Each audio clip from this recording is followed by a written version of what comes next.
Que cara é essa, velho? O ano acabou de começar. Ah, pois é, justamente por isso eu dei uma exagerada aí no Réveillon, aí não deu muito bom não. Tá, mas você tá ligado que hoje é dia 4, né? Nossa. Verdade! Nossa, eu fiquei tão zoado que eu nem percebi que já tava chegando terça-feira quando começa mais um Loki News, trazendo pra você mais informações e novidades do mundo da tecnologia e do hardware. E por falar em manguaça, que a Nvidia pretende lançar novas placas de vídeo no começo de 2022 não é novidade pra ninguém. Afinal, isso tem sido notícia por várias terças-feiras. Mas agora um membro do fórum Quasar Zone postou informações a respeito do desenvolvimento de um modelo muito especial da RTX 3090 Ti, a EVGA King Pinga. Ah não, desculpa, é Kingpin. A série que leva o nome do famoso overclocker é voltada aos entusiastas, usando VRM e sistema de refrigeração além do preço, extremamente sofisticados e, segundo esse rumor, a nova 3090 Ti Kingpin, deve vir com um PCB diferente da sua antecessora, usando dois dos novos conectores de força de 12 pinos, além de um conector diferenciado, o que parece ser necessário, afinal a nova placa deve ter TDP ainda maior que a 3090. Segundo o leaker, a placa deve chegar ao mercado em março de 2022 e por um preço ainda maior do que a RTX 3090 Kingpin, que será aposentada. Aliás, sabe qual que é o preço sugerido para essa placa? $2.000. Sim, a Kingpinga virá ainda mais cara do que isso. Depois não sabem por que a galera acaba na bebedeira. E por falar em bebedeira, a propósito, quem deve ter virado um ano comemorando na manguaça são os engenheiros da AMD, pois segundo um leak do WCCF Tech a respeito dos Rembrandt, eles serão os primeiros Ryzen a oficialmente vir com um boost de 5 GHz, e olha só, em chips para notebooks.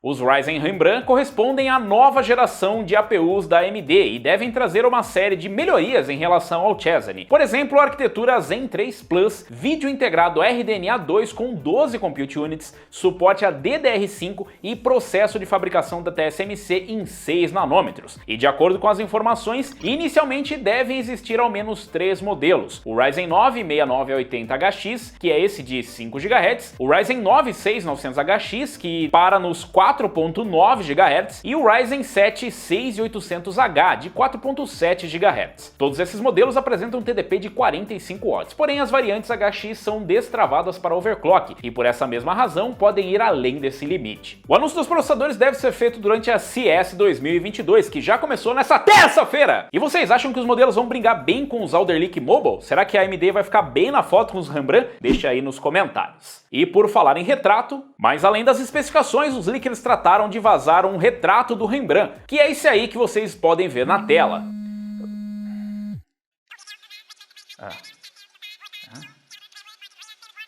O redator disse que a gente cometeu um pequeno erro. A foto que a gente tem é do Rembrandt, o processador, não do pintor. Afinal, seria um pouco difícil, já que ele viveu no século 17 e naquela época não tinha retrato. Pequenas confusões à parte, o pessoal do Videocards recebeu 2 fotos da placa-mãe de um notebook Alienware M17R5, que por acaso utiliza um dos novos processadores da série Ryzen 6000 e que, segundo consta, deve ser o mais rápido usando uma CPU AMD. Segundo informações do leaker Patrick Schur, o die do novo processador tem 208 mm², algo que pode ser mais ou menos confirmado pela foto, pelo qual foi possível medir 206 mm². De qualquer forma, um aumento considerável em relação ao Chesney, que tinha apenas 156 mm², ainda sendo fabricado no processo de 7 nanômetros. Tudo isso parece muito bonito, tal como a obra do mestre Rembrandt. Mas como nem tudo nessa vida é belo, estejam preparados para ver coisas feias também. E por falar em coisas feias, afinal em breve a Intel deve lançar os novos Alder Lake Non-K, que são aqueles modelos com TDP de até 65 watts e que acompanham o maravilhoso cooler laminar,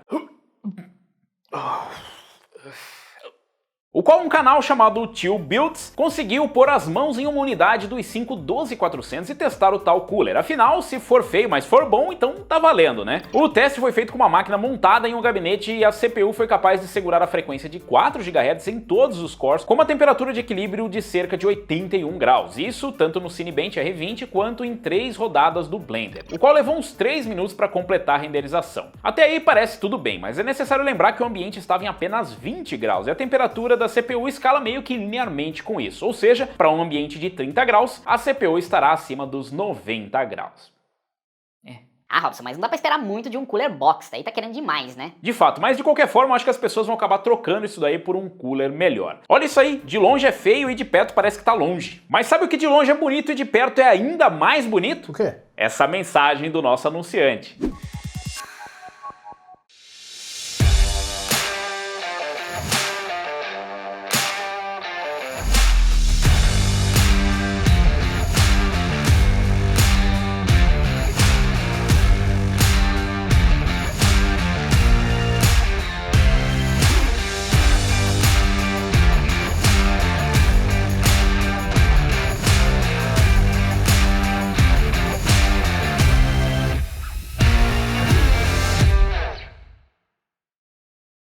Logo depois dessa rápida mensagem do nosso anunciante, é hora das notícias rapidinhas, que só não são mais rápidas do que a Microsoft. Não, pera, nossa, dessa vez não foram eles que micaram, parece que a Asus conseguiu chegar primeiro. Juntou aquele suado dinheiro para fazer aquele upgrade com tudo que tem direito, Alder Lake, DDR5 e aquela placa-mãe Asus ROG nervosa. Bom, se você pegou uma Maximus Z690 Hero, talvez seja bom dar uma olhada na polaridade de um capacitor localizado entre os slots de memória e o debug LED. Afinal, parece que teve alguns lotes que saíram com esse componente invertido, o que tem feito as placas pegarem fogo, só para dar a ênfase necessária para o problema. O fabricante está a par da situação e disse estar trabalhando para tirar de circulação os exemplares com o problema, devendo inclusive fazer um recall das placas afetadas que já chegaram às mãos dos usuários finais. Pelo visto, a galera comprou a placa achando que receberia um herói, mas na verdade recebeu um vilão. Ai, esse pessoal é fogo. Mas sem dúvida alguma, o maior vilão para a adoção das memórias DDR5 tem sido a falta de chips, o que ao mesmo tempo tem puxado o seu preço para a estratosfera e a sua disponibilidade para o esgoto. Então, pensando nisso, a Asus mostrou o protótipo de um dispositivo chamado ROG DDR5 to DDR4, que, como o próprio nome sugere, é um adaptador que permite usar memórias DDR4 nas placas-mãe LGA 1700 DDR5. E o pessoal que não é muito fluente no inglês, assim como eu, deve ter pensado, muito óbvio. Claro, tá evidente, como é que eu não percebi, né? A gambiarra de o adaptador usa um PCB que integra um VRM para memória e o slot de memória DDR4 na ponta, o que, ao usar uma BIOS especial, permite a placa trabalhar em DDR4, conforme demonstrado em uma Maximus Z690 Apex. Nossa, aí sim, agora eu vou poder montar uma placa-mãe com DDR5, usar a memória DDR4 e quando baixar o preço, aí eu já posso lá comprar as memórias DDR5, né? Não é bem assim, né? Infelizmente esse ainda é um protótipo sem previsão de lançamento, então vamos devagar por aí. Porque quem anda rápido de verdade são os SSDs PCI Express 5.0 da Samsung, que foram demonstrados pelo Ryan Shrout da Intel, onde ele fez um curto vídeo mostrando um sistema equipado com i9 12900K usando esses SSDs. Essas unidades, que são modelos voltados ao mercado corporativo, foram capazes de atingir taxa de transferência acima dos 13 GB por segundo no IOMeter, um pouco menos do que o dobro de um SSD PCI Express 4.0 topo de linha. E como se isso já não fosse o suficiente, ele ainda fez RAID 0 com duas desses monstrinhos, atingindo os 28 GB por segundo, o que sem dúvida alguma é impressionante. Ainda não existe previsão do preço para esse SSD, mas vale lembrar que essa é uma unidade para uso corporativo, né? Então não espere nada acessível, a não ser que você seja Amazon, Microsoft, Google ou uma empresa gigante dessas. Aliás, esses SSDs são inacessíveis, igual as GPUs. Afinal, quem em sã consciência espera placas de vídeo baratas em um futuro próximo? Pois é exatamente essa dura realidade que o monitoramento de preços do 3D Center mostrou logo no primeiro relatório de 2022. Segundo o documento, houve uma queda de preço das placas AMD, com as Nvidia mantendo o mesmo patamar de preço, o que até parece ser uma boa notícia, afinal a situação não piorou. Porém, os preços continuam próximos do dobro do sugerido. Ou seja, tava ruim, mas parece que melhorou e agora só tá meio ruim. Agora parece que piorou. Só que meio ruim mesmo, só essa decisão da Intel de limar de vez o suporte AVX 512 dos Alder Lake, que atualmente tem ali aquele suportezinho meia boca, podendo ser utilizado se apenas os P-Cores estiverem ligados. Algo que, como vimos em outras terças-feiras, tem ajudado bastante no desempenho de alguns emuladores, como o de PlayStation 3. A infeliz mudança deve vir junto com a próxima versão do Intel ME Firmware, com suporte oficial às variantes não K e Mobile, o que significa que você ainda pode usar uma BIOS antiga e continuar usando o AVX 512. E vocês ainda usam algum software com suporte a essa instrução? Acham que isso deve impactar a sua experiência? Deixa aí nos comentários. Mas se tem uma tecnologia que pode impactar a sua vida como gamer, ou talvez não seja para tanto assim, essa é a RSR, ou Radeon Super Resolution, que, segundo divulgado, deve usar como base a mesma tecnologia por trás do FSR, só que com algumas diferenças cruciais. No caso, o RSR deve ser similar ao NVIDIA NIS, podendo ser ativado diretamente no driver, portanto algo independente da boa vontade dos desenvolvedores dos jogos. E a outra é que ele requer ao menos uma Radeon RX 5000 para funcionar, o que significa que a tecnologia não será para todos. Resta saber se isso aí vai ser quente mesmo. Porque quente de verdade só o i9 12900KS. Sim, aquele mesmo que já apareceu por aqui em outras terças-feiras. Só que naquela ocasião, o leak dizia que esse processador teria frequência de boost para os P-cores de até 5.2 GHz. Mas agora, de acordo com um teaser divulgado pela própria Intel, o modelo deve vir com um boost de 5.5 GHz single thread, o que não deixa de ser incrível se considerarmos que essa seria a configuração padrão de fábrica para esse processador. Será que é a volta das GPUs baratinhas no mercado? Na CES, a AMD finalmente fez o anúncio da nova RX 6500 XT, equipada com a GPU Navi 24 e 4 GB de memória GDDR6. Ela promete desempenho maior que uma RX 570 por $199. Sei não, acho que isso vai vir por uns 199 ou quem sabe 300 na real. A doutora Lisa Su também revelou mais detalhes a respeito dos Ryzen com V-Cache, que devem ser os últimos processadores AM4 a virem ao mercado. No caso, ela prometeu apenas o Ryzen 7 5800X 3D para março ou junho, e falou que o desempenho em jogos é melhor que o i9 12900K. Essa briga vai ser boa. E do lado verde da força, finalmente temos anúncios das novas RTX 3090 Ti e RTX 3050, onde a primeira deve vir com uma GPU GA102 totalmente ativada, clocks bem maiores que na 3090 e memória GDDR6X. Mais rápidos, claro. Tudo isso ao custo do TDP ter subido apenas para 450 watts. Agora a 3050, essa deve chegar no final do mês por $249 e com 8 GB de memória, o que parece ser uma excelente porta de entrada para o mundo da mineração. E na vez da Intel, eles finalmente apresentaram os Alder Lake Mobile, com as séries H, P e U, onde a diferença principal entre essas séries é o TDP. Os modelos vão dos 5 aos 14 cores, com diferentes configurações de P-cores e E-cores. Entre os modelos, a Intel também resolveu soltar o resto da linha para desktops, com os modelos não K que estavam faltando, além dos chipsets H670, B660 e H610. E os maravilhosos coolers Laminar, que devem acompanhar os modelos 65 watts. E essas foram as notícias rapidinhas, que só não são mais rápidas do que o quê?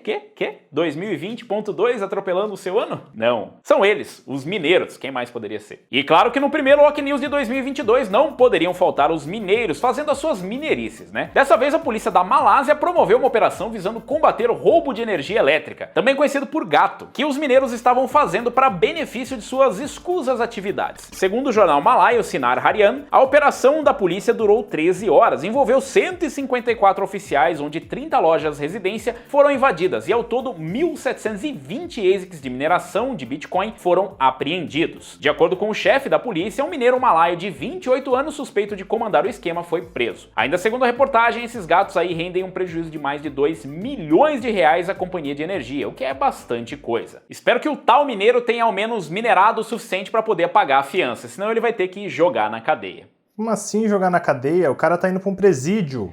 Não, na verdade lá na Malásia, eles têm um PC lá na cela e eles podem jogar, só que só tem um jogo instalado. E qual jogo? O Sifu. Mas fica tranquilo que se não tiver na cela dele, tem pelo menos na área comum. Mas é só o Sifu Demo. De onde você tira essas piadas? Entendeu? Área comum, Sifu Demo, coletivo.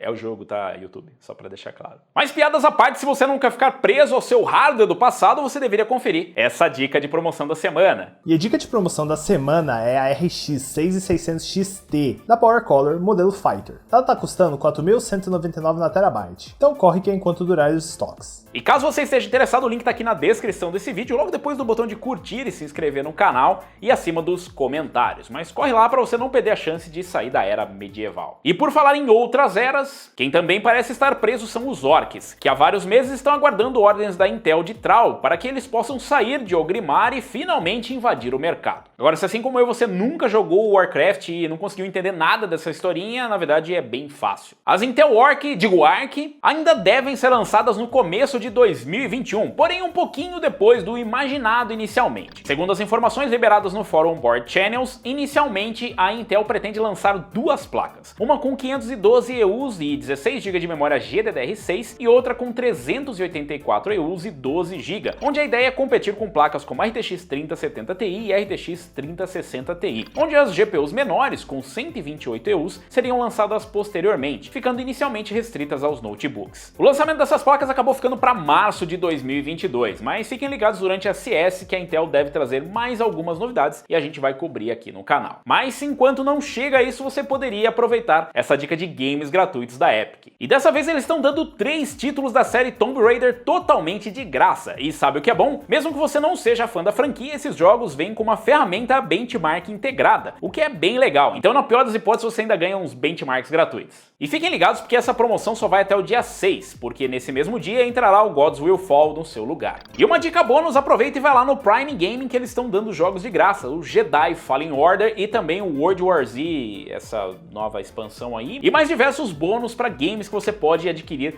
apenas virando o Prime. Eu vou dar uma dica aqui, não conta para ninguém, mas se você nunca fez o Prime, você pode pegar alguns dias grátis, utilizando o link na descrição, e pegar esses jogos na faixa. Era pra contar pra eles?